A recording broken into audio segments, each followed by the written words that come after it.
Hi there, I'm DrLuna. I've been here at Mineola going on 33 years now. Grew up in western Kansas, and I'm a western Kansas boy. I'm going to talk to you a little bit today about colorectal cancer. Colorectal cancer is now the third leading cause of cancer in men and women. It actually is the second leading cancer if you would add men and women together in deaths each year. And getting screened for colon cancer is a very important issue because colon cancer is totally treatable if you pick it up soon enough. Right now, the American Cancer Society recommends that all people start having colon screening at age 45. And that's a change. It was age 50 just up until this year.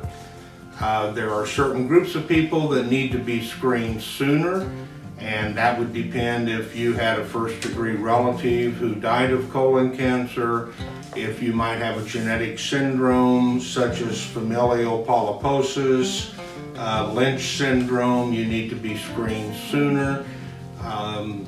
If you have a history of polyps yourself, if you have a history of ulcerative colitis, those would be reasons to be screened before age 45, and that's something you should talk to your doctor about.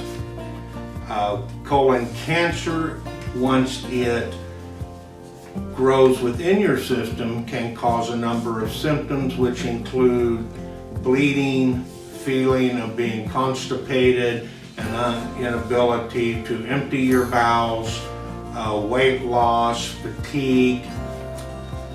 However, probably 50% of colorectal cancer is asymptomatic when it's found. Risk factors for colorectal cancer include obesity, sedentary lifestyle, genetic issues as we just talked about, smoking, alcohol drinking to excess.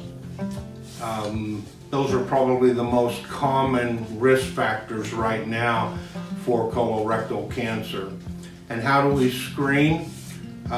The gold standard right now would be colonoscopy. That's doing a scope and looking up in the colon.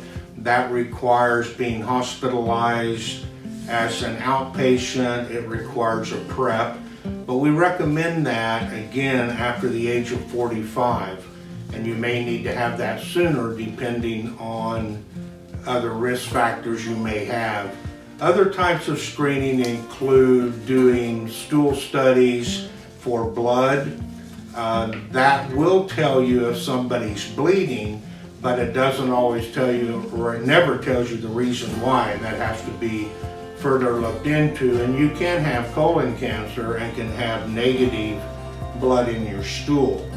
You've probably seen on TV the new Cologuard, which is the little man in a box that gets sent to your home, and you can check your stools using Cologuard.